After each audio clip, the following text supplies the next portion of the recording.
Transmitiendo desde la Sergio Radio. ¿Quieres conocer detalles de los principales fenómenos criminales del mundo? CSI. Charlemos sobre investigación. Abrimos la puerta a un programa que nos invita a reflexionar sobre temas de violencia, crímenes y corrupción.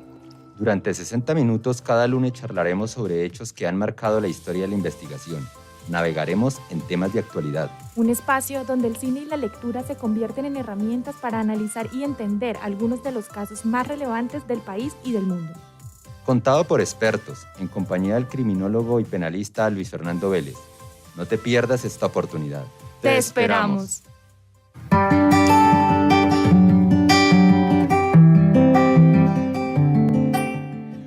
Pero muy buenos días. Los saluda Luis Fernando Vélez, aquí desde su casa, desde la Universidad Sergio Arboleda, comprometidos con el humanismo integral y con la innovación y emprendimiento. Estamos muy contentos y tenemos miles de razones para estarlo por nuestro invitado. Iniciamos pues entonces nuestro podcast Charlemos sobre Investigación, CSI. Este es un programa de criminalística e investigación criminal de la Escuela Mayor de Derecho de la Universidad Sergio Arboleda. Todos los lunes de 9 a 10 de la mañana. Nos pueden escuchar por medio de la radio Sergio, pero también con las plataformas de los podcasts de la Sergio y en Spotify. Ya estamos en la tercera temporada y alcanzamos más de 2.700 reproducciones aquí en la universidad. Este es un programa también en donde tratamos temas relacionados con criminalidad nacional e internacional, pero también es un espacio de cultura, de arte y de reflexión de asuntos de actualidad. ¿Y qué más actualidad que el invitado que tenemos hoy? Quiero darle las gracias a nuestro invitado, a Martin Barón, editor del Washington Post, y quiero presentarlos. Por favor, escuchen, porque esto es una entrevista de lujo de nuestro invitado aquí en la universidad. ¿Quién es Martin? ¿Quién es nuestro invitado? Martin Barón es un periodista, uno de los periodistas más reconocidos, sin lugar a dudas, en el mundo, de familia judía. Nació en Tampa, Florida. De hecho, nos trasladamos un poquito hacia el norte, más hacia el norte, porque él nos está concediendo esta entrevista desde la ciudad de Nueva York. Pero muy buenos días, Martin. Buenos días, ¿cómo estás? Muy bien, Martin, gracias nuevamente. Quería contarles a los oyentes también un poquito de la trayectoria que ha tenido nuestro querido invitado hoy. Martin empieza su carrera profesional en el Miami Herald en 1976. Luego, en 1979, trabajó con Los Angeles Times. Después, con el New York Times en 1996. Luego, ya para este siglo, en el 2000, volvió al Miami Herald ya como director, donde cubrió el caso del niño balsero cubano Elian González. Este cubrimiento lo llevó a tener como director del Miami Herald el premio Pulitzer del 2001. También estuvo como editor del Boston Globe. Esto fue desde el 2001 al 2012. Él dirigió el grupo de investigación Spotlight, que destapó todo el escándalo de abusos sexuales de los sacerdotes de la Iglesia Católica en Boston y Massachusetts, y que mereció también otro premio Pulitzer en 2003. Pero no solamente esto, este trabajo de investigación periodístico inspiró la película Spotlight, en español Primera Plana, que ganó el Oscar, que le mereció ganar el Oscar de la mejor película en el 2015. Película que les recomiendo especialmente por el tema que se trata y lo delicado, que nunca se hubiera podido haber pensado haber destapado este escándalo si no hubiera sido por el empuje y el trabajo editorial y de equipo que hizo Martin como director del Boston Globe. Pero no basta con esto. Martin Barón fue editor general del Washington Post. Él estuvo editor general del Washington Post desde el 2013 al 2021.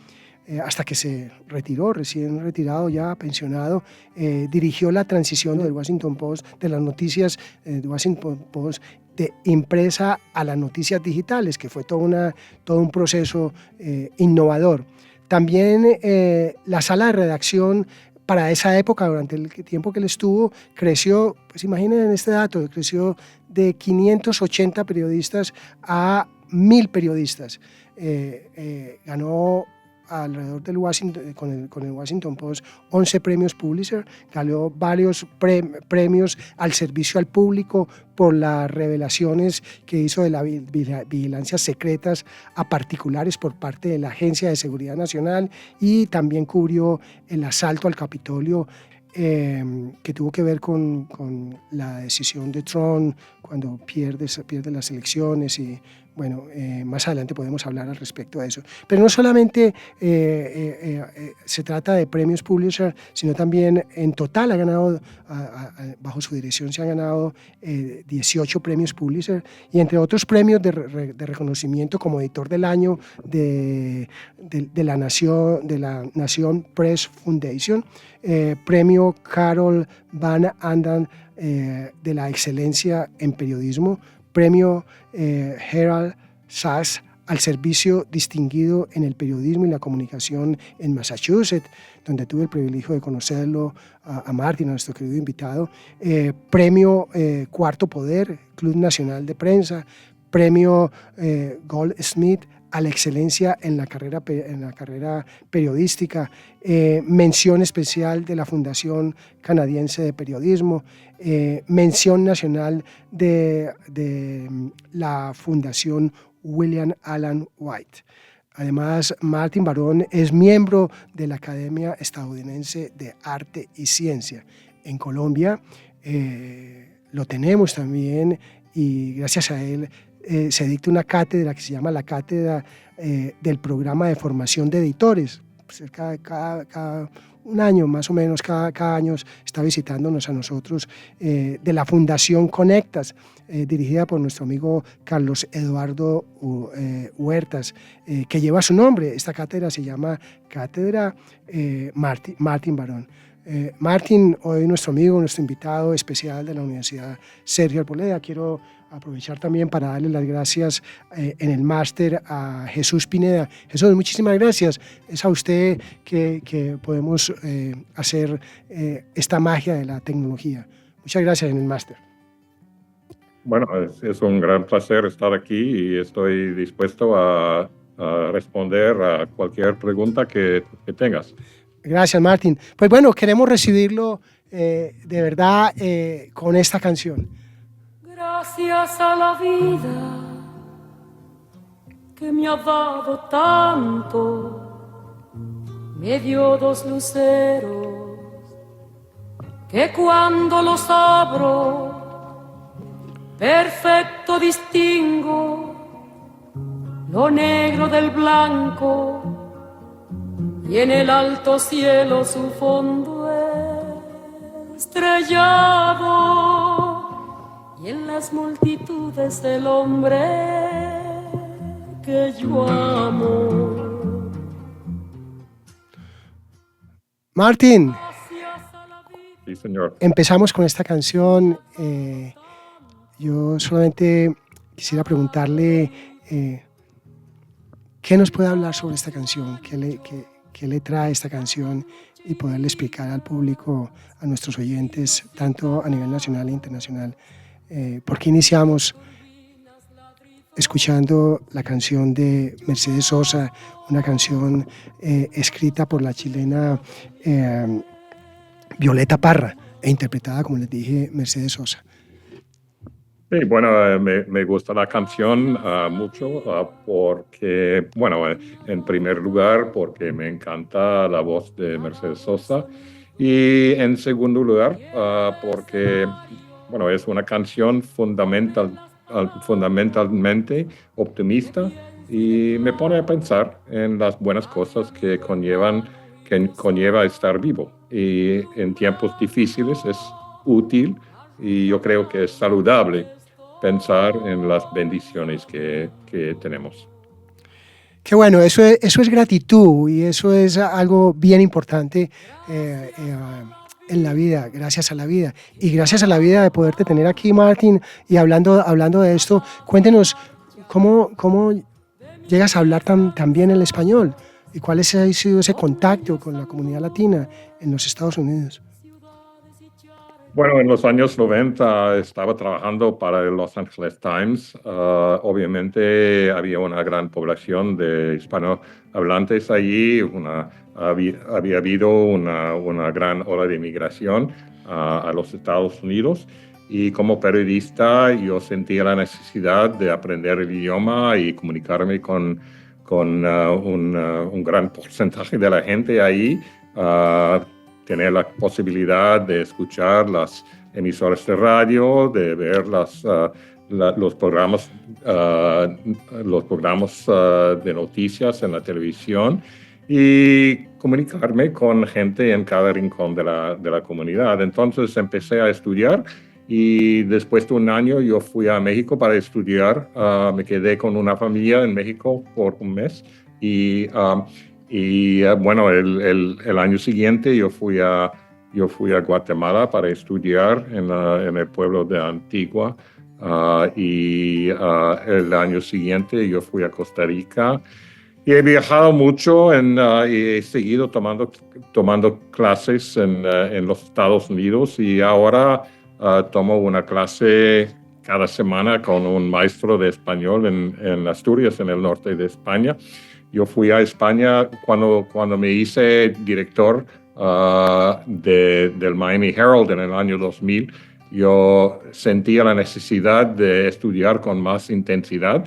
Entonces yo fui a España para estudiar en la ciudad de Sevilla.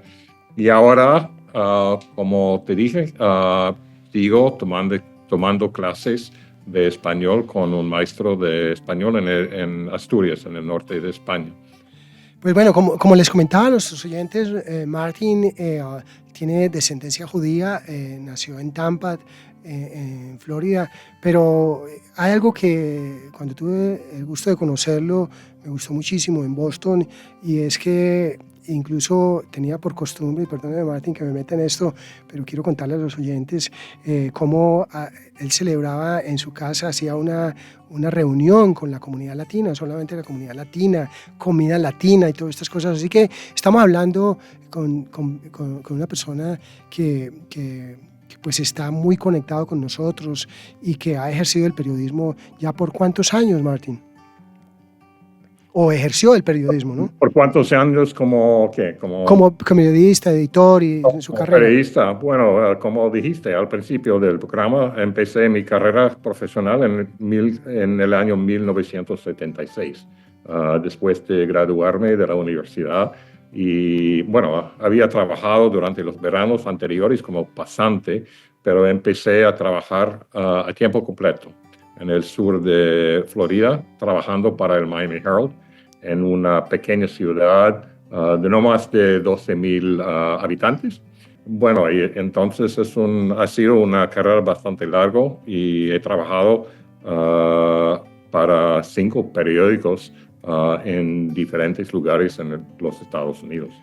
Martin, y esa experiencia de ella ejerciendo pues la actividad de periodista y además de director de periódico, de los periódicos más importantes en los Estados Unidos, en el mundo, ¿tiene alguna noticia, algún evento que recuerde bien, especialmente de tantos? Claro, son muchos los anécdotas y muchos los cubrimientos, pero ¿hay alguno que le haya llamado la atención y que nos quiera mencionar o contar? Sí, hay muchos. Ya has mencionado algunos. Cuando yo era director del Miami Herald, yo recuerdo bien la redada en el año 2000 para recuperar a Elian González, el niño cubano que fue rescatado del mar, donde murió su madre cuando su balsa se hundió.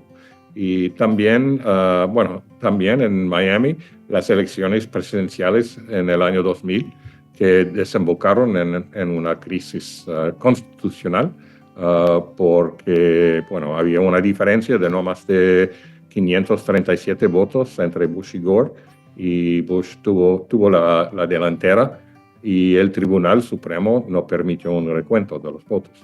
Y bueno, y después, cuando era director del Boston Globe, bueno, por supuesto, mencionó la investigación sobre el encubrimiento de la pederastia por parte de los sacerdotes de la Iglesia Católica. Y en el Washington Post mencionaría dos historias muy importantes. Nuestra divulgación de un sistema de vigilancia de la Agencia de Seguridad Nacional que representaba una intrusión en la intimidad de ciudadanos estadounidenses. Y bueno, esa investigación se basó en los documentos clasificados que Edward Snowden nos había proporcionado. Y obviamente la segunda historia es la llegada de Donald Trump al panorama político en los Estados Unidos. Y obviamente esa historia, bueno, sigue esa historia. Pues bueno, tenemos mucho de qué hablar. Esperemos que el tiempo nos sea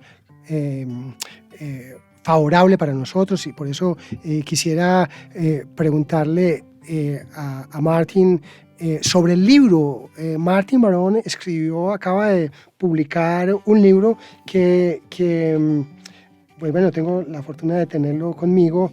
En español se llama Frente al Poder, aquí lo tengo, se llama Frente al Poder, Trump, Bezos y el Washington Post.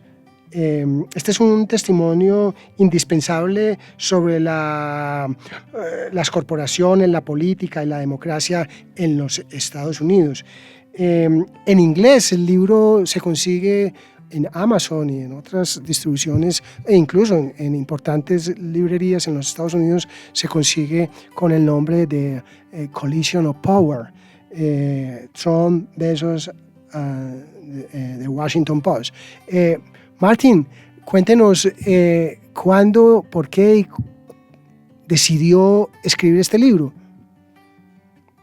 Bueno, tenía tres razones para escribir el libro. Bueno, en primer lugar, había vivido un momento histórico para el país, para la prensa y también para el Washington Post, con la compra por una de las personas más ricas del mundo y también la llegada como candidato presidencial de Donald Trump y sus 4 años como presidente. Y en segundo lugar, quería dar a los lectores un relato vivo y exacto sobre lo que es ser director editorial de un periódico y dar una idea de los juicios difíciles que tenemos que tomar. Y en tercer lugar, me preocupaban algunas tendencias en nuestra profesión y me inquietaba que las normas periodísticas tradicionales y yo diría necesarias se hubieran erosionado y quería poner de relieve el problema. Sí, mire, les quiero contar a los oyentes, aquí lo estoy precisamente mirando, y que obviamente para poder hacer esta entrevista me tomé el tiempo para disfrutar cómo escribe, y usted, Martin, hablaba de hacerlo en una forma muy detallada. Me llamó mucho la atención, de verdad, por ejemplo, cuando usted en el prólogo cuenta con mucha riqueza y detalle, describe la visita a la Casa Blanca en el verano del 2017, cuando estaba Trump de presidente.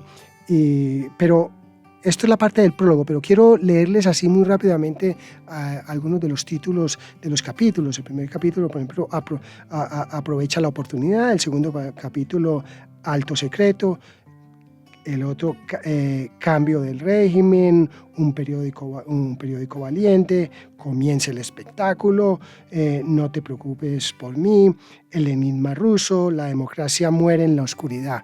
Quiero hacer un paréntesis acá, una pausa, porque es que la democracia muere en la oscuridad, creo que es como el eslogan que identifica, pienso yo, parte del propósito y la intención que tuvo Martin en escribir este libro, que es una frase bien importante y que orientó el Washington Post durante su administración para esa época, en el primer periodo presidencial del presidente Trump. Explosiones, el propietario, y estamos hablando de Jeff Bezos, quien quiero contarle también a los oyentes que Martin es amigo de Jeff Bezos. Entre otras cosas, en su libro menciona cómo Jeff le regalaba una bicicleta, le preguntaba qué tal ese uso de esa bicicleta, como anécdota, digámoslo así, porque vamos a hablar de cosas mucho más trascendentales. Otro tema importante dentro del libro, capítulo, es Haz el trabajo y no la guerra. Asentamiento premeditado, verdad y mentiras, escándalos, y todo esto tiene que ver con la administración de la primera administración del presidente Trump. Los poderes fácticos, acusaciones y acusadores y acusados, tormenta en el Twitter, que hay una pregunta muy particular en esta entrevista sobre Twitter, y la relación con el periodismo moderno, las revoluciones, epidemia de mentiras y conspiración contra la democracia. Les presento entonces el libro Frente al Poder, Trump, Bezos y el Washington Post, escrito por Martin Barón, y arrancamos entonces hablando un poco sobre el libro. Martin, ¿por qué no nos cuenta un poco de esa visita que tuvo en el verano del 2017? ¿Alguna anécdota importante que, como le dije a los oyentes, me llamó mucho la atención, la precisión, el detalle, la riqueza con que escribe Martin? ¿Alguna anécdota que recuerden esa comida con el presidente Trump? Bueno, sí, claro. Bueno, es una anécdota que menciono en el primer capítulo, el prólogo del libro, porque, bueno, en junio del año 2017, el director general del periódico, Fred Ryan, quiso que nos reuniéramos con Trump y quería que Jeff Bezos, el propietario, nos acompañara a la Casa Blanca. Y bueno, yo dudaba de tal reunión por varias razones. Trump es un hombre muy transaccional y si él nos hiciera el favor de cenarse con nosotros, él esperaría algo a cambio. Y también siempre habíamos dicho correctamente que Bezos no tenía nada que ver con nuestra cobertura, pero si el mundo se enteraba que él se había unido con nosotros en esa reunión, le daría al público la impresión que él realmente estaba involucrado en nuestra cobertura. Bueno, durante la reunión, Trump no paraba de quejarse de la cobertura del Post. Él dijo que éramos el peor periódico y en ese momento me senté a su izquierda durante la cena. Y cada vez que él se quejaba,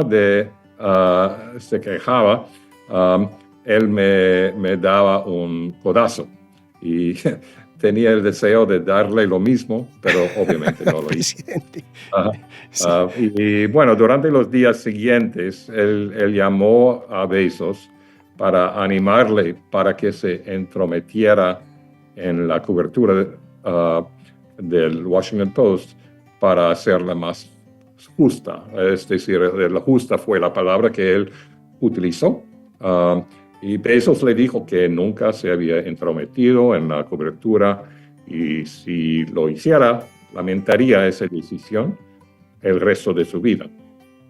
Y también Trump me llamó 2 veces para quejarse de varias historias. Y una vez él me dijo que los reporteros le habían retratado como si fuera un niño. Y en ese momento él me dijo palabras que nunca esperaba escuchar de un presidente de los Estados Unidos. Él me dijo, no soy un niño. Y me pareció un comentario infantil. Bien, quisiera poner en contexto también a nuestros oyentes en relación con Jeff Bezos. Recordemos que Jeff Bezos es el propietario de Amazon, es uno de los hombres más ricos del mundo y compró el Washington Post. Pero uno se pregunta cómo un hombre con esa visión de negociante, de empresa, por ejemplo, solo Amazon habla por sí solo, se mete en esta aventura del periódico, de medios de comunicación. ¿Por qué no nos cuenta un poquito cómo fue esa historia, la compra del Washington Post por parte de Jeff Bezos, que finalmente terminó, pues fue su jefe, ¿no? Bueno, lo que pasó es que, bueno, el periódico estaba en un momento de declive, no tenía ninguna estrategia, y la familia que era propietario del periódico desde hace 80 años tomó la decisión de venderlo.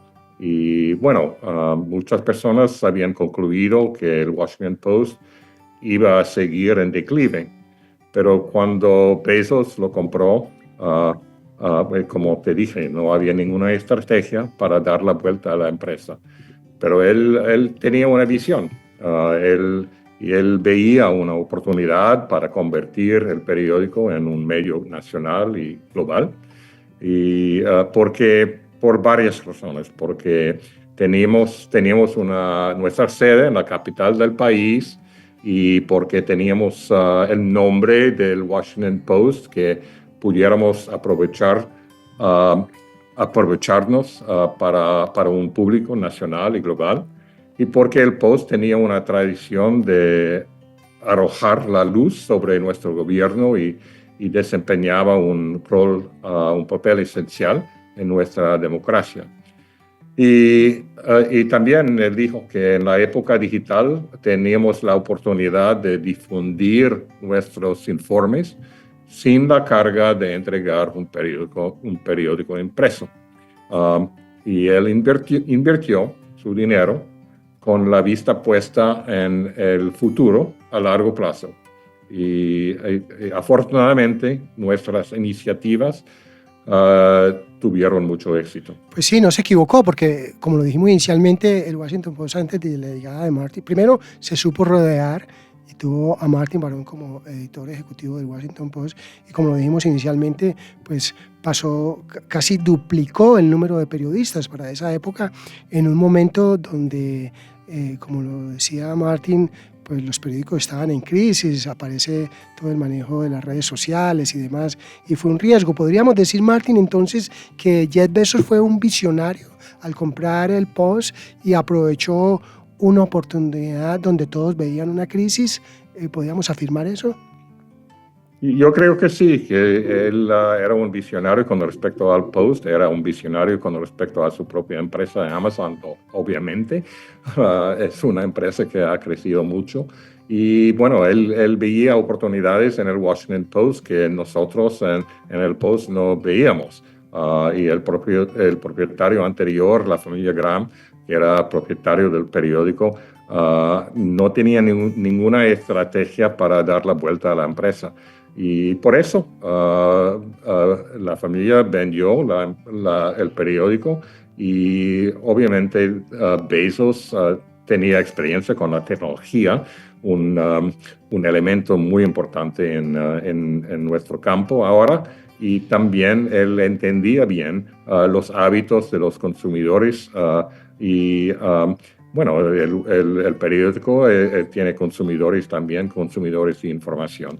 Entonces, él veía oportunidades que nosotros en el periódico no veíamos, y bueno, él puso en marcha una estrategia y afortunadamente funcionó bien. Sí, normalmente los medios de comunicación, digo, por ejemplo en Colombia, pues hay una relación directa entre medios de comunicación y poder político. Podríamos decir que en este caso, en los Estados Unidos con el Washington Post, Jeff Bezos no tenía esa intención de construir poder político, o detrás de esa compra del Washington Post había ese propósito. Bueno, él dijo a Don Graham, el hombre que se encargaba del periódico, que no tenía ninguna intención política. Y durante mi tiempo como director editorial del periódico, él nunca se entrometió en nuestra cobertura. No tenía ningunos planes para influir en la política de los Estados Unidos, y él nos daba nuestra independencia, una independencia completa. Obviamente, más recientemente hay una gran polémica sobre su acercamiento a Trump durante este segundo gobierno de Trump.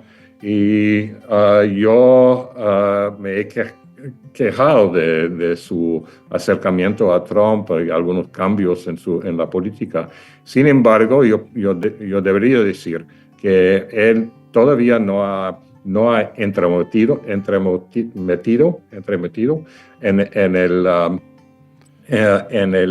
la cobertura del periódico, y él le ha dado a la redacción toda su independencia. Pero estuvo en la posesión del presidente Trump en este segundo periodo, ¿no? Que fue lo que también dio mucho que hablar, lo que usted mencionaba anteriormente. Sí, había varios conflictos entre Bezos y Trump durante esa época, durante los años de 2017 hasta el 2020-21. Y bueno, había muchos conflictos por una sola razón. Debido a la cobertura del Washington Post, nuestra cobertura agresiva sobre la administración de Trump, sobre las divulgaciones sobre lo que estaba ocurriendo en el gobierno, y eso dio lugar a conflictos entre Trump y Bezos. Sí. Y lo cierto es que Amazon perdió un contrato de $10 millones con el Departamento de Defensa, porque Trump se enojó de la cobertura del Washington Post. Él le echó la culpa a Jeff Bezos por la cobertura del Washington Post. Claro, y usted menciona en el libro cómo Trump también, pues, de alguna manera, pues, advierte o amenaza, como lo queramos llamar, a Jeff Bezos, de que, pues, esto sería prácticamente un mal negocio el estar con esas publicaciones del Washington Post dirigidas por usted en contra de su administración, y que básicamente era casi que una obligación ser amigos de esta administración. Yo quisiera preguntarle, Martin, ¿por qué, para nuestros oyentes aquí en Colombia y que nos escuchan fuera también, por qué es tan importante el Washington Post para los norteamericanos? ¿Cuál es su legado? Bueno, tiene un buen legado. El Washington Post demostró durante el escándalo Watergate en los años 70 la importancia de la prensa, de una prensa independiente. Obviamente tuvo varias investigaciones sobre el gobierno del presidente Richard Nixon, y el periódico reveló que él había abusado de su autoridad presidencial y también había utilizado como arma los poderes del gobierno. Y bueno, los padres fundadores de los Estados Unidos pensaron que este país, los Estados Unidos, necesitaría una entidad independiente del gobierno para exigir responsabilidades a los políticos y a otros poderes. Y el Washington Post, a lo largo de los años, ha cumplido esa misión. Claro. Martin, ha habido momentos muy difíciles, sobre todo estando como editor del Washington Post. Yo quisiera preguntarle si usted ha sentido inseguridad física o inseguridad jurídica, incluso por enfrentar al poder. Bueno, durante demandas, el gobierno ir a la cárcel o cosas así, que eso es muy normal en países latinoamericanos. Bueno, el gobierno de Trump ha amenazado a la prensa y bueno, durante el gobierno de Trump recibimos, yo y también mis colegas en la redacción, recibimos muchas amenazas por el correo electrónico y también por las redes sociales y también de otras maneras también. Amenazas de violencia, amenazas de varios tipos.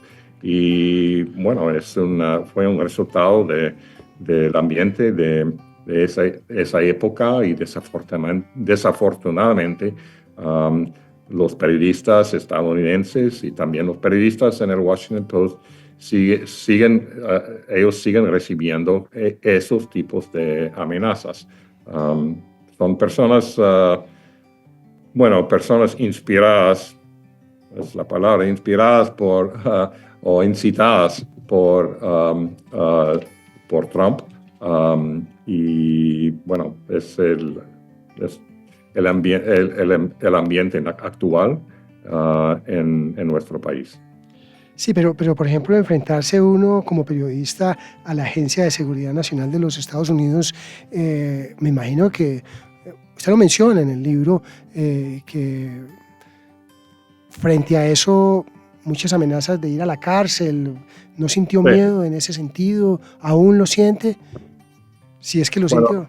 Bueno, en ese momento hubo un gobierno diferente, el gobierno de Barack Obama, y obviamente las agencias de seguridad, la Agencia de Seguridad Nacional y también otras agencias de inteligencia, ellos se enojaron de nuestra cobertura, de la divulgación de los secretos más clasificados del gobierno. Y yo creo que, bueno, yo supongo que había algunos funcionarios de esas agencias que les hubiera gustado la imputación de los periodistas del Washington Post. Pero no nos imputaron y bueno, había solamente quejas en ese momento. No había quizás había una investigación de los secretos y la manera de divulgar los secretos por Edward Snowden. Sin embargo, el gobierno no investigó el periódico, no imputó a sus periodistas y yo creo que la situación ahora sería diferente. Más complicada, ¿no? Me imagino. Porque Trump está buscando una oportunidad de imputar a los periodistas, de enjuiciarlos, de encarcelarlos. Siempre ha amenazado con encarcelar a los periodistas durante sus mítines, durante su campaña presidencial. Él dijo que él quería investigar a los periodistas, quería encarcelar a los periodistas y que en la cárcel los periodistas iban a conocer sus cónyuges, sus amigas especiales. ¿Como presidente hizo esa afirmación? No, él dijo que durante su campaña que íbamos a conocer, que en la cárcel íbamos a conocer a nuestros novios, porque es una manera de decir que íbamos a sufrir la violación, el asalto sexual. Es lo que él dijo durante su campaña presidencial, durante sus mítines, y después de decir todo eso, él recibió aplauso y fuertes vítores también. Bueno, es increíble. Y qué bueno tener estas versiones de personas, una persona como usted que ha estado ahí frente al poder directamente, como exactamente se titula el libro en español. Háblenos un poquito, Martin, de su experiencia con el Boston Globe. Y particularmente, yo creo que de lo más destacado fue el escándalo de la Iglesia Católica sobre los abusos sexuales y demás y que, como les mencioné anteriormente a nuestros oyentes, pues eso le mereció un premio Pulitzer y inspiró la película Primer Plano Spotlight, que ganó el premio Oscar además. Sí, bueno, cuando A llegué... la mejor película, ¿no? Gracias. Sí, claro. Bueno, llegué a Boston en el verano de 2001 y casi inmediatamente me enteré del caso de un sacerdote que fue acusado de haber abusado de más de 80 niños. Y una columnista había escrito sobre el caso la víspera de mi primer día de trabajo, pero descubrí durante mi primera reunión en el Boston Globe que no había ningunos planes para hacer un seguimiento. Y bueno, tras tener conversaciones con nuestro equipo de investigaciones periodísticas y con nuestro abogado, decidimos acudir a la corte para obtener los documentos internos de la arquidiócesis y también pusimos en marcha una investigación de los hechos. Y en enero del año 2002 publicamos nuestro primer artículo y durante el siguiente año y medio publicamos más de 900 artículos sobre los abusos de cleros y la política de encubrimiento de la Iglesia. Y bueno, el cardenal, después de meses, el cardenal tuvo que dimitir de su cargo. Hubo reformas y también nuestra investigación dio lugar a muchas investigaciones similares en todo el país y también en todo el mundo. Y bueno, y lo que fue el logro fue que habíamos hecho responsable de sus fechorías a una de las instituciones más poderosas del mundo. Increíble, Martin, y que esto inspira la película Spotlight. ¿Qué piensa cuando usted ve la película? ¿Realmente corresponde a la realidad o hay temas un poco de ficción? ¿Cómo le pareció la interpretación del el personaje interpretado por el actor en este caso? ¿Qué piensa al respecto? Cuéntenos alguna anécdota. Sí, bueno, hay que recordar que es una película, no es un documental, pero corresponde bien a los hechos, a la evolución de la investigación. Y bueno, yo creo que es una buena representación de lo que hicimos en el periódico. Y bueno, estaba muy satisfecho con el resultado, porque explica bien la necesidad de tener investigaciones periodísticas, explica bien la dificultad de hacer esas investigaciones, explica bien la necesidad de escuchar a las personas sin poder, porque muchas veces tienen algo poderoso para decir. Entonces ha tenido un gran impacto sobre el campo de periodismo y también ha tenido un gran impacto sobre la política, sobre la Iglesia, sobre los gobiernos, sobre la policía, porque ahora investigan acusaciones creíbles de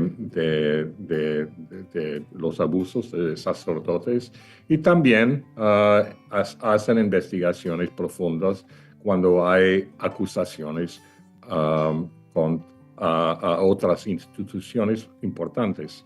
Y entonces ha tenido un buen impacto sobre la sociedad y sigue el impacto, porque siempre hay investigaciones de abusos sexuales en este país, en otros países, incluso investigaciones sobre abusos sexuales en la Iglesia Católica.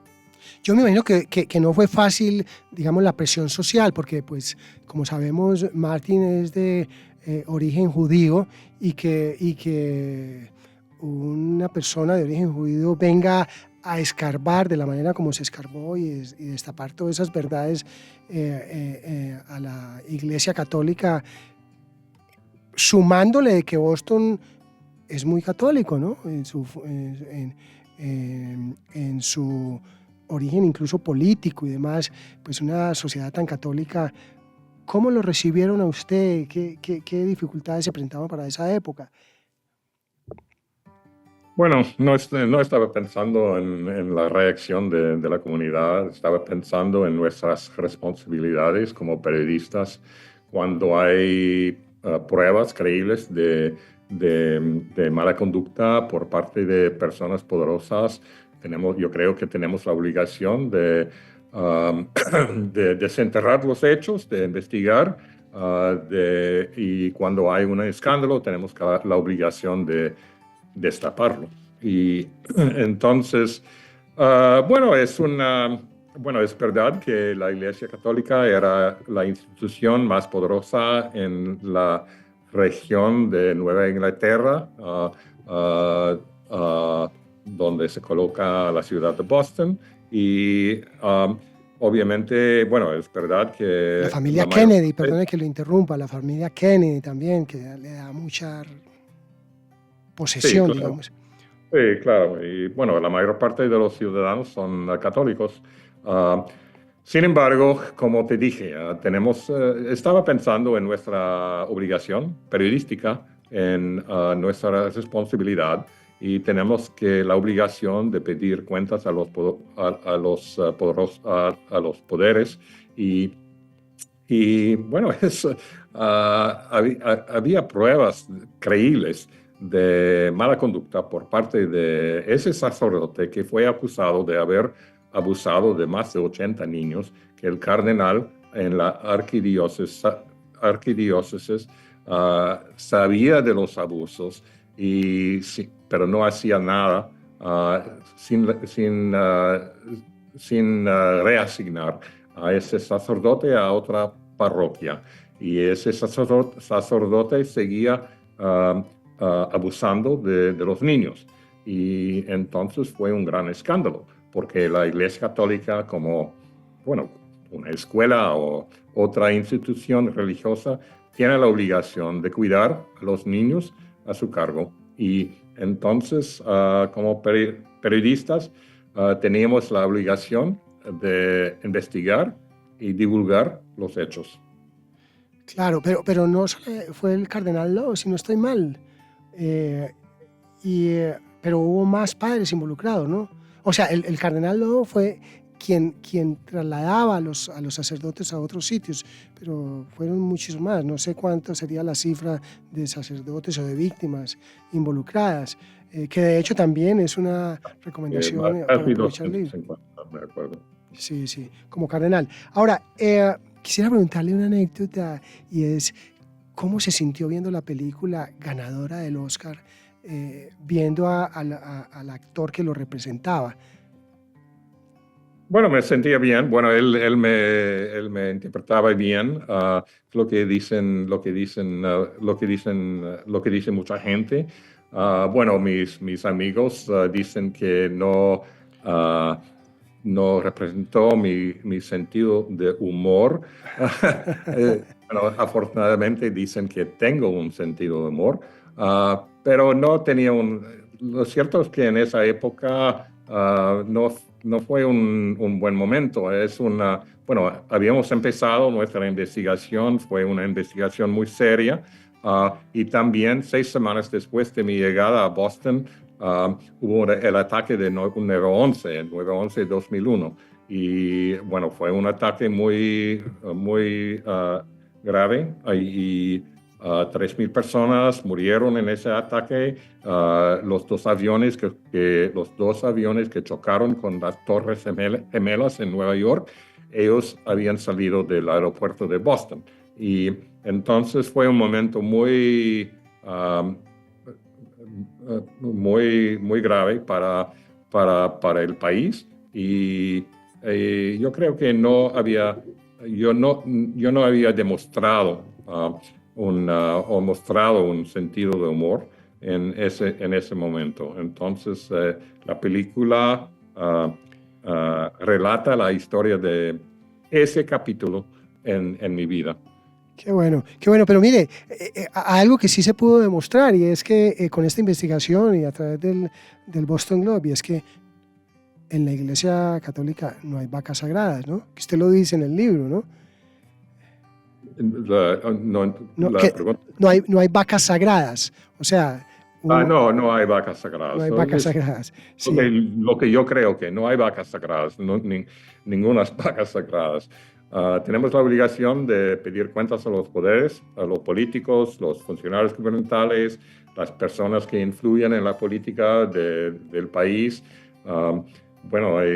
Trump es el hombre, es la persona más poderosa del mundo, obviamente, y por eso los padres fundadores de los Estados Unidos, ellos escribieron la primera enmienda de la Constitución, porque ellos pensaban que que el país necesitaría una entidad independiente para responsabilizar y fiscalizar a los políticos, al gobierno.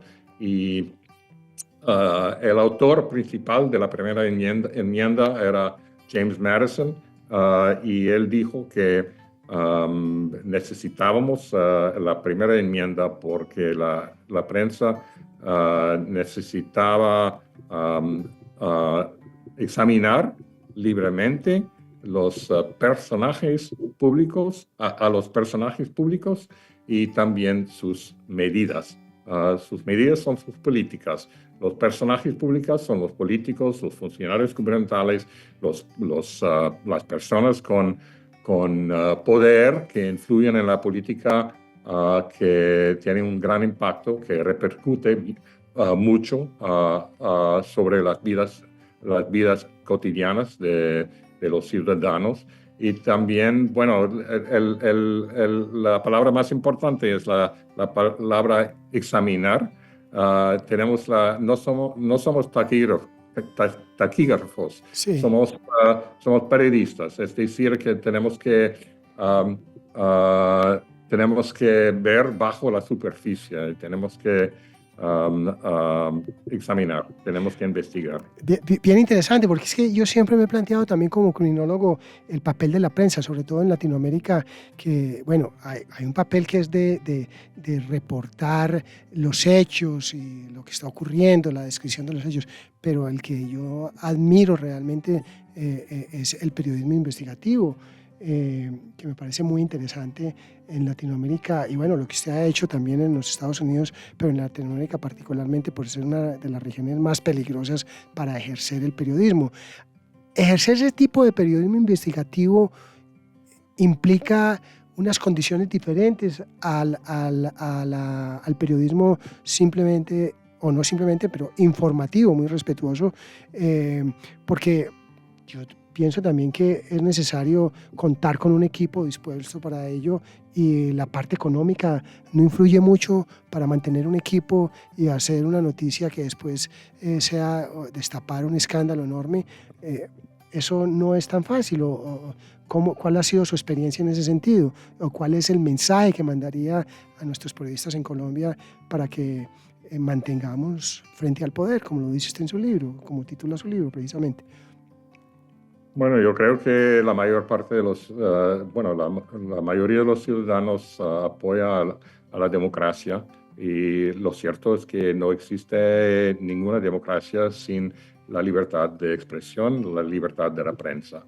La prensa no puede sobrevivir, una prensa independiente no puede sobrevivir sin una democracia, pero la democracia tampoco puede sobrevivir sin una prensa independiente. Nunca hemos visto una democracia sin una prensa independiente.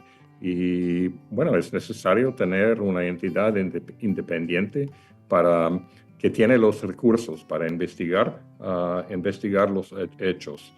Sin una prensa independiente, sin los medios independientes, dependeríamos por completo en lo que diga los políticos.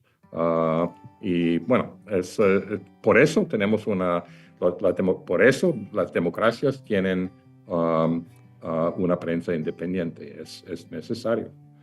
Martín, durante el tiempo que estuvo usted como editor general del Washington Post, ¿podría identificar algún momento o algunos momentos que podría identificarnos como los más difíciles en esa relación con la primera administración de Trump? ¿Hay algún momento especial que usted recuerde que ha sido más difícil con Trump? ¿Momento más difícil con Trump? Sí, como editor del Washington Post en la primera administración. Bueno, yo creo que hay varios. Bueno, yo creo que, bueno,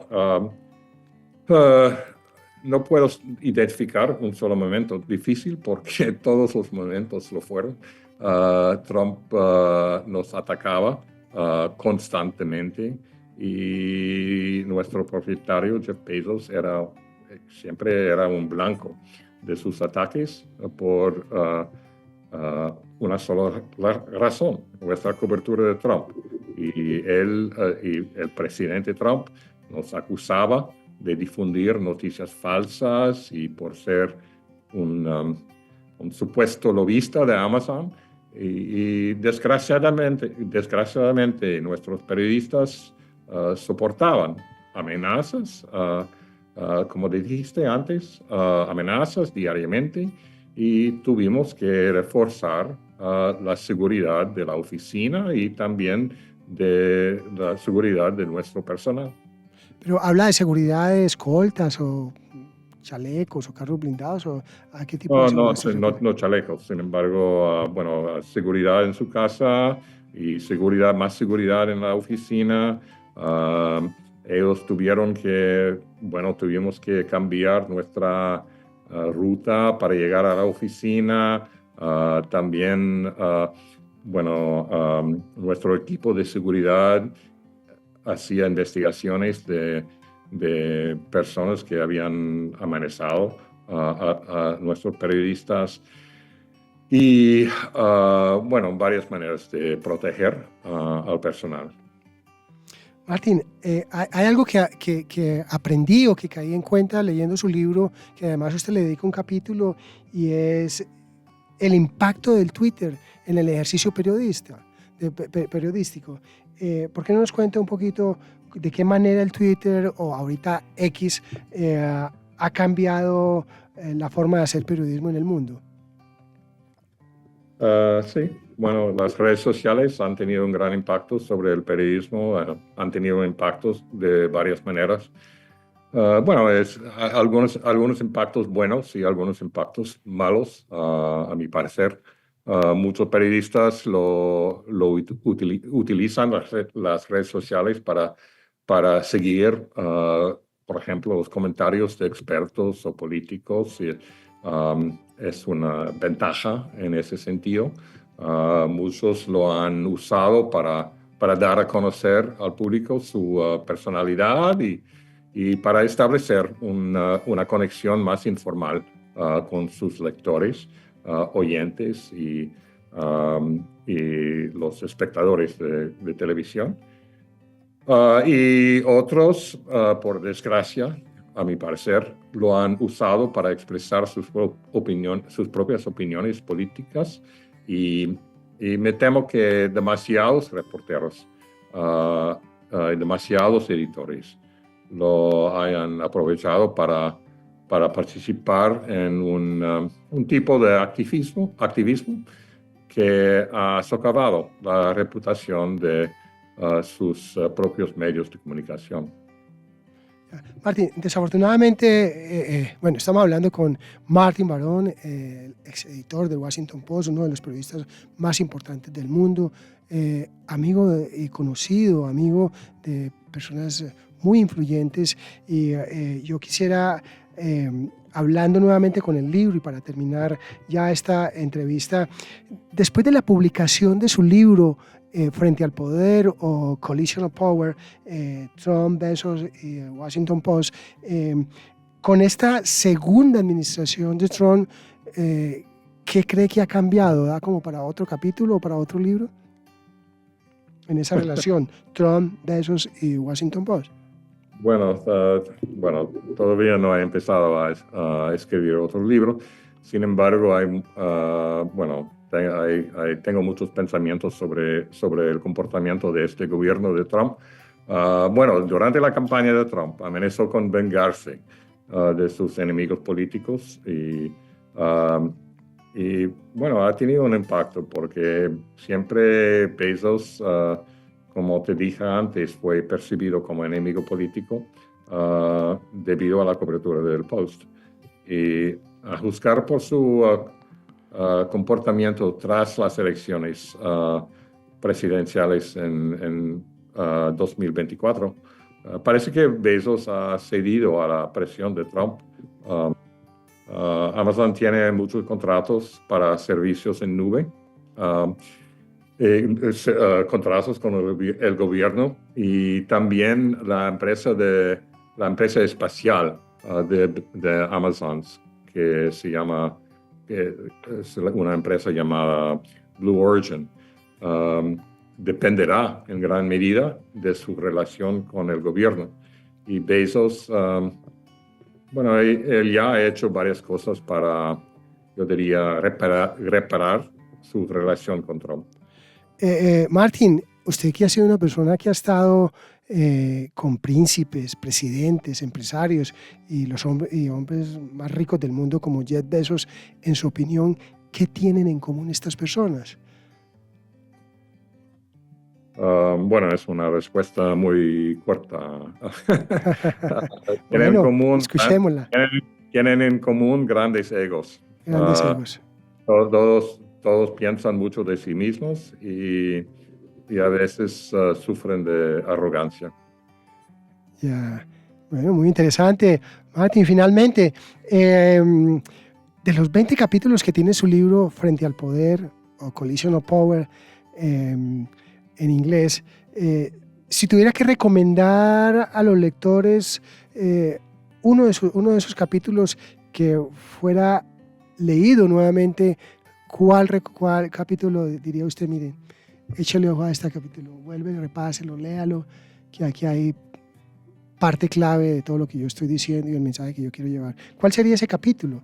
Si hay alguno, o bueno, puede recomendar todo el libro completo. Yo recomiendo todos los capítulos, obviamente, porque yo pienso que los lectores deberían leer todo el libro. Sin embargo, no sé, yo creo que el prólogo sobre la reunión que tuvimos con Trump es muy interesante porque le da al lector la impresión de Trump, su personalidad. Y también yo recomiendo, hay un capítulo titulado Explosiones, y relata varias investigaciones que no son bien conocidas fuera del país, pero son investigaciones muy interesantes, investigaciones que habían provocado una gran polémica, mucha controversia, y investigaciones que habían tenido mucho impacto, que tuvieron repercusiones políticas. Bien, bueno, Martin, hemos llegado pues al final de este programa, nuevamente de Bogotá, Nueva York. Le agradezco en nombre de la Universidad Sergio Arboleda, muchísimas gracias. Quiero especialmente recomendarles este libro a nuestros oyentes, que ha tenido pues una buena salida, un éxito importante, sobre todo pues en los Estados Unidos y ahorita traducido al español. Y yo diría, para terminar, que este es un libro que muy recomendado para un presidente, para cualquier persona que quiera negociar con Trump debe conocerlo primero. Y si usted quiere conocer a Trump y quiere ver detalles de cómo maneja su política tanto al interior como al exterior, y que le sirva de estrategia, de manual antes de reunirse con Trump, lea el libro y le aseguro que puede tener mayores éxitos o utilizar mejores estrategias o tener más cuidado por los comentarios que se puedan hacer. Así que pues recomendación, un libro para leer presidencialmente, ministerialmente, a cualquier líder político en el mundo. El libro de Martin Barón, Frente al Poder. Trump, Bezos y el Washington Post, escrito por Martin Barón, aquí en la Universidad Sergio Arboleda. Muchas gracias, Martin, un gran abrazo y como siempre se le aprecia, se le valora y bueno, una admiración enorme por ese trabajo y ese legado que nos está transmitiendo. Muchísimas gracias. Bueno, hemos llegado al final de nuestro programa. Charlemos sobre investigación. Les habló Luis Fernando Vélez. No se les olvide pues seguirnos en Spotify o escucharnos por la Radio Cero o también en los podcasts de la Sergio. Nos escuchamos luego, nos hablamos luego, nos vemos luego. Chao, chao.